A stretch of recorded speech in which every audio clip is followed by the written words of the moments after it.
Okay, it's the 30th of June, 1559, Paris. We're at the royal tournament grounds. King Henry II of France sits in the stands. His wife, Quatrain de Medici, watches beside him. The crowd roars as the knights prepare for the joust. At a point, Henry decides to enter the competition himself. He's 40 years old. Too old for this, really. Jousting is a young man's game. But he's a king. Gabriel Montgomery, the captain of the Scottish Guard, faces him across the field. The signal drops. Both men charge. Montgomery's lance strikes the king's golden visor. Wood splinters. A fragment pierces through his guard and drives deep to the king's skull. Henry falls from his horse. Blood pours from his face. There are 2 wounds, but there should be one. His eye and his temple. For 10 days the king suffers as he lies dying. The best doctors in France are summoned, but they can't do anything. On July 10th, King Henry II passes away. Word spread through Europe like a wildfire. 4 years earlier, a man named Michel de Nostredame published a prediction, a quatrain. 4 lines about a young lion and an older one. About eyes pierced through a golden cage. About 2 wounds made one. About a cruel death. Nostradamus had seen it all. Or so everyone believed. Failed physician who couldn't save his own family had suddenly become history's greatest prophet. His book of cryptic verses became standard reading in every royal court in Europe. For 5 centuries now, we've believed his visions. Hitler, Twin Towers, every disaster gets traced back to his mysterious quatrains. But there's a pickle, though. None of it's real. I know that's not what most of you want to hear, and neither do I, but the circumstantial evidence is pretty compelling. Nostradamus wasn't a prophet. He was a plagiarist, a marketing genius who understood that terrified people would pay anything for the illusion of certainty. To understand how the scam worked, you need to understand the world that made it possible.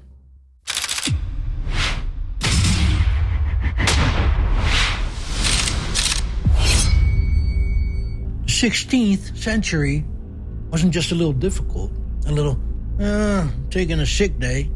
No, it was apocalyptic. Life expectancy was 35 years, if you were lucky. 1 in 4 children died before their first birthday. Most people were slaves to whatever square mile they were born on.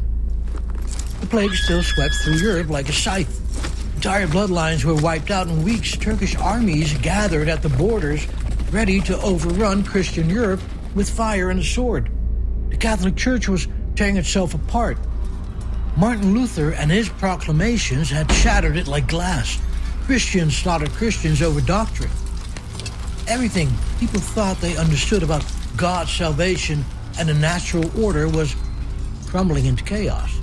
Most people couldn't read. Information traveled through rumors, gossip, and desperate speculation. Basically word to mouth. When you don't understand why terrible things keep happening, when every sunrise might bring more hardship, you'll believe anyone who claims that they understand. You'll pay them everything for that illusion of knowledge. You'll hang on their every word. Into this terror stepped Michel de Nostredame. He's not selling hope, he's selling something much more valuable. The lie that somebody somewhere actually knew what horror was coming next. Michel de Nostredame was a failure long before he became a legend. A failed doctor who'd watched his own family die. A failed healer who couldn't heal himself. A desperate man scrambling for any way to turn his suffering into profit. Born in 1503 to a nobody grain dealer in southern France, Michel had watched the world burn from the front row. As an unlicensed physician during some of history's worst plague outbreaks, he'd seen death in every conceivable form. Bodies stacked like cordwood while families were wiped out overnight. Children calling for parents who would never answer. The plague took everything from him, his wife, his children, his medical practice, and his reputation. By his 50s, Michel de Nostredame was broke, desperate, and running out of options. That's when he discovered that people would pay good money for glimpses of tomorrow, even for fake ones. In 1555, he published a book that would change everything. The Prophecies, nearly 1,000 cryptic poems claiming to reveal the future in shadowy, mysterious verses. And it was exactly what a terrified world was hungry for. The timing was perfect. The printing press had made books more affordable. Most people still couldn't read well and were intimidated by his mysterious, scholarly-sounding writings. His quatrains were short, catchy, and perfectly designed for an audience desperate for forbidden knowledge. Then, King Henry II dies. Just like the prediction said, a lance through a golden visor through the eye and his temple. 2 wounds made 1. Quatrain reads the quatrains and immediately summons Nostradamus. He had gazed into the future. The man who'd failed at everything had suddenly become the most sought-after prophet in Europe. Quatrain wasn't just any grieving widow. She was an Italian foreign queen in a hostile court, despised by the French nobility. For 26 years, she'd watched her husband parade his mistress, Diana Poitiers, through the palace like she was the real queen. Quatrain had no legitimacy, no real power, no respect. And then her husband dies. Exactly as some obscure astrologer had predicted 4 years earlier. For Quatrain, this wasn't just a prophecy, it was validation, divine proof that she had access to knowledge others didn't. She summoned Nostradamus immediately. She made him her personal consultant and court astrologer. She paid him handsomely and paraded him before every royal court in Europe. But why? What does she have to gain? Well, if Nostradamus could see the future, and he worked for her, and Catherine de Medici wasn't just a grieving widow, she was a woman with access to divine knowledge. A queen who could see what was coming. It's brilliant political theater, and Nostradamus understood his role perfectly. He gave her exactly what she needed. More predictions, more mysterious quatrains, all carefully vague enough to mean whatever Catherine wanted them to mean. She consulted him about her son's futures, about threats to the throne, about everything really. The failed physician had found the perfect patron. A powerful woman desperate to believe he could see tomorrow. Catherine didn't just believe in Nostradamus, she needed to believe in him. And that need transformed the plagiarist, with one lucky guess, into the most famous prophet in European history. Without Catherine's grief, her political desperation, and her relentless promotion, Nostradamus would have died as obscure as he lived. But she gave him something no amount of cryptic poetry could buy: the approval of the French court. But his predictions weren't divine revelations. His whole book was plagiarized, stolen from a source that's been sitting in plain sight for nearly 500 years. Can you imagine how much anxiety that guy must have had, constantly worrying that some monk will surface from the medieval archives with a book most people had never heard of? It was published in 1522, 33 years before Nostradamus ever claimed to have seen the future, and it contains every single one of his visions. This massive book held apocalyptic prophecies compiled from various medieval sources. Predictions about Turkish invasions, the fall of empires, and the end of the world. But nobody paid attention to it. The predictions were too specific, too detailed. Allegedly, the book was a snooze fest. But there was one guy that didn't fall asleep. Michel de Nostredame.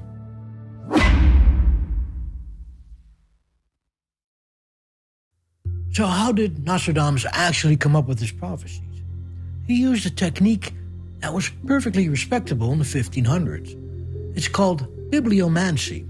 Religious scholars used this method for thousands of years. Hindus, Hebrews, Greeks, Christians, they all used it. The process was simple. Walk up to your bookshelf, pick a book at random, drop it on the table, and let it fall open at any page.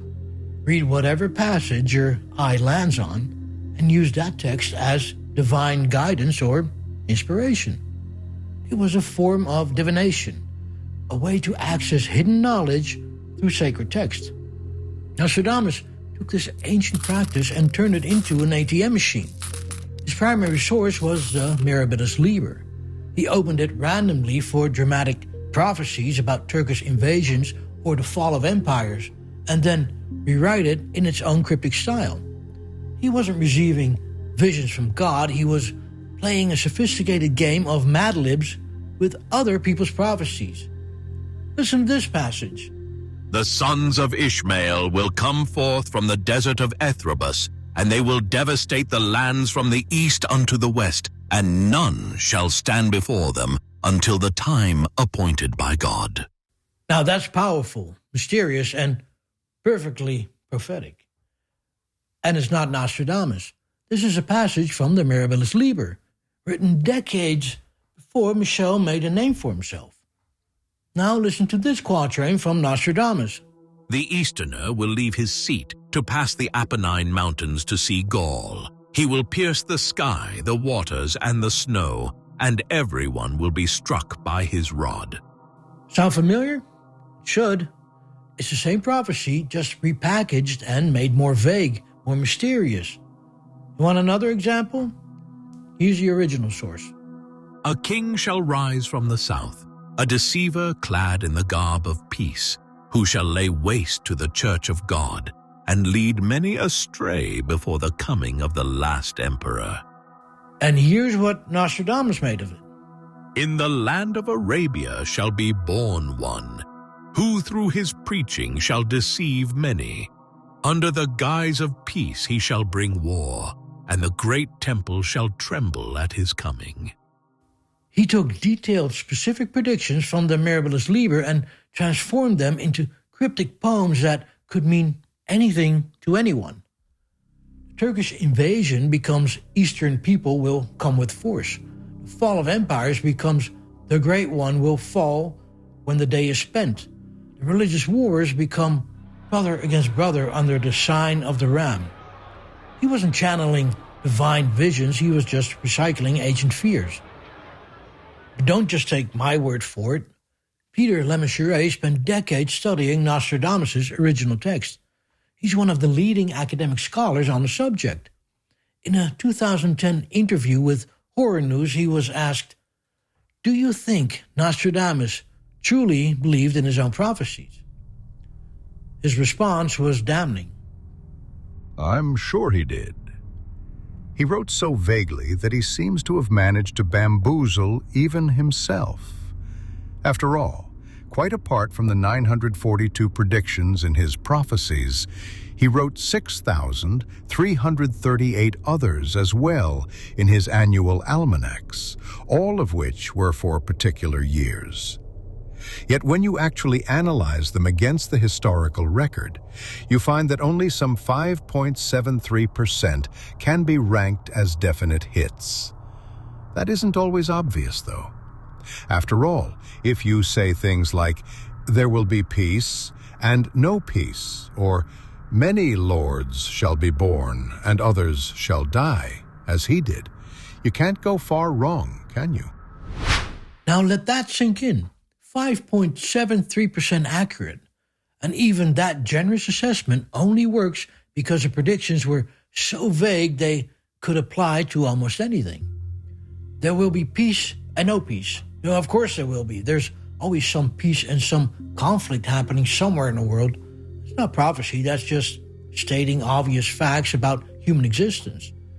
So even the expert who've dedicated their careers to studying Nostradamus conclude the same thing. He was making predictions so vague, it couldn't be wrong. But here's the truly insane part. The fraud didn't end with Nostradamus. Modern believers have made it way worse by creating completely fabricated predictions and claiming that he wrote them. When the Twin Towers collapsed on September 11th, 2001, the internet exploded with a Nostradamus prophecy that seemed to predict the attacks with impossible supernatural accuracy. Within hours, millions of people were sharing what they believed was proof of the prophet's divine abilities. The fake prediction that went viral looked like this. In the year of the new century and 9 months, from the sky will come a great king of terror. the sky will burn at 45 degrees. Fire approaches the great new city. 2 steel birds will fall from the sky. The twin brothers will crumble into dust. It seems impossibly specific, right? Steel birds, twin brothers, new century and 9 months. I mean, come on. It was like he was watching CNN, seeing every horrific detail as it unfolded. But this was complete fabricated nonsense. This wasn't an ancient prophecy at all. It was a modern fake. Someone grabbed 2 pieces from 2 actual quatrains, changed 1999 to New Century in 9 months, added completely invented lines about steel birds and twin brothers. It's brilliant psychological manipulation, albeit despicable. They're exploiting people's desperate need for meaning during trauma. Anyone who knew basic facts about Nostradamus could spot the fraud immediately. He only wrote quatrains. Every single prophecy was exactly 4 lines. This fake prediction, however, was 6 lines. It was like forging a Shakespeare sonnet with 20 lines and expecting scholars not to notice. But the fake prophecy couldn't be stopped. It was as untouchable as a fart in the wind. Within days, it reached millions of people who desperately wanted to believe that someone had foreseen this tragedy. The lie became more popular than the truth, and that explains how the myth of Nostradamus survives today. Not through actual prophecy, but through constant reinterpretation, mistranslation, and straight-up fabrication. So if Nostradamus wasn't peering into the future, what was he doing? Well, he was running a successful marketing campaign built on fear, hope, and psychological manipulation. Nostradamus understood something crucial about human nature. People will pay anything for the illusion of certainty when everything seems to be falling apart. His genius wasn't prophetic, it was psychological. Unlike the boring specific predictions in the Mirabilis Liber, Nostradamus made it mysterious and unforgettable. 2 great rocks will war for 27 years. What does that even mean? Countries, cities, planets, political movements? It fits every crisis because it was designed to fit every crisis. Then came the cherry on top. The threat of church censorship became part of his brilliant marketing strategy. Telling people a book was dangerous and forbidden only made them more desperate to read it. It was reverse psychology centuries before psychology was even recognized as a science. He was running what we today would call viral marketing. Create mystery, hint at forbidden knowledge, and make people feel like they're accessing secret information that authorities don't want them to have. It's the exact same playbook that conspiracy theories use today, and it works just as well now as it did 500 years ago. 5 centuries later, we're still obsessed with this Nostradamus. Why? Because we're dealing with the same fundamental chaos and fear that made him popular in the first place. Terrorism, climate change, pandemics, economic collapse, political upheaval, it all echoes the uncertainty and terror of the 1500s. When the world feels spinning out of control, we reach for anyone who claims to have answers, even if those answers are 500 years old. Psychology calls this confirmation bias, and Nostradamus weaponized it perfectly. We see what we want to see. We force history to mean Hitler, even though it's actually a river in France. We make 1999 somehow predict events in 2001 and convince ourselves that vague references to disasters must be about whatever crisis we are facing right now. Nostradamus created the perfect confirmation bias. His quatrains are psychological mousetraps. They snap shut on our desperate need for meaning and control. Vague enough to mean anything, specific enough to seem meaningful, mysterious enough to feel profound. The Mirabilis Liber was clear and specific, which is exactly why nobody remembers it today. Nostradamus was vague and mysterious, which is why he's still famous. Clarity doesn't sow hope to frighten people, but mystery does. Fear creates a market to anyone willing to promise certainty, no matter how false that promise might be. So, was Nostradamus a prophet gifted with supernatural sight? No. He was a showman with a pen, a clever marketeer who figured out that terrified people would pay good money for the comforting illusion of certainty about tomorrow. His real innovation wasn't seeing the future, it was understanding human psychology with surgical precision. He knew that people desperately wanted to believe someone had access to hidden knowledge about what was coming next.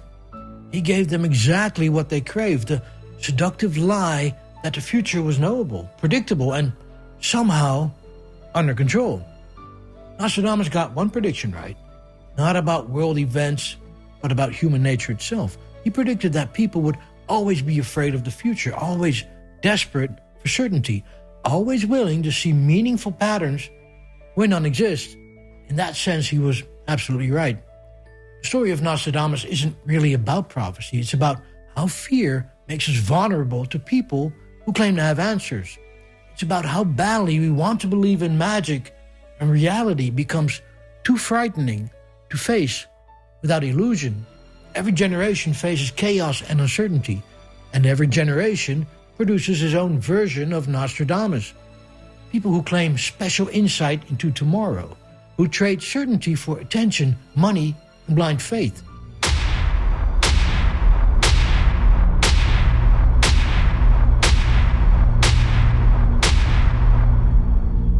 Threats change, but our psychological weakness remains exactly the same. Nostradamus understood this 500 years ago. His enduring success proved that we're just as desperate for meaning and control as people were in the dystopian 1500s. The idea of someone actually seeing the future is incredibly appealing, almost intoxicating in its promise. But the evidence is overwhelming, and the plagiarism is undeniable. The psychological manipulation is obvious once you see it. The real lesson isn't about prophecy. It's about thinking critically when someone claims to know what's coming next. People didn't believe in Nostradamus because his predictions were accurate. They believed because they needed them to be true. And once enough people believe something, it becomes real in ways that matter, regardless of whether it's actually true. Maybe that's the most important truth of all. Sometimes the story we tell ourselves about evidence matters more than the evidence itself. Thanks for watching. I'm Henry, and this was What Now?